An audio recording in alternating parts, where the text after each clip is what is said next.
65. Computer vision, CV, a field of AI that trains computers to interpret and understand the visual world. It's how your phone unlocks using your face or a car sees pedestrians. Enables tasks like image classification, object detection, and image generation. It aims to automate tasks that the human visual system can do. Has a huge impact in fields like healthcare, retail, and autonomous systems. 66. Image classification, the task of assigning a label or class to an entire image. This is an image of a cat. This is an image of a dog. A foundational problem in computer vision with many practical applications.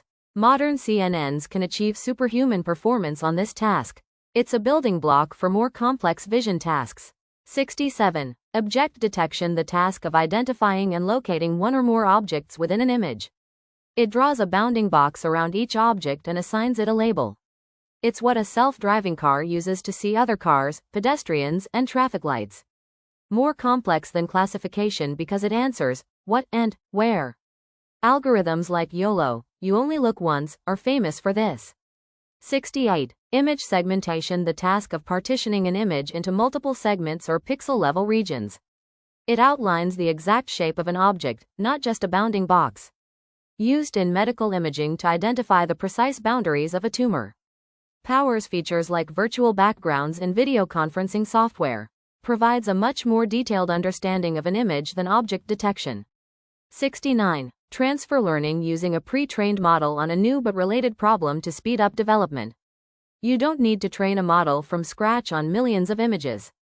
Take a model trained on general objects and fine-tune it for your specific task. Saves enormous amounts of time, data, and computational resources. A common and highly effective practice in modern computer vision and NLP. 70. Data augmentation, artificially creating new training data from existing data to improve model performance. For images, this includes rotating, flipping, or changing the brightness. It helps the model become more robust and generalize better to new data. A simple and effective technique to combat overfitting. It's a way to get more bang for your buck from your dataset.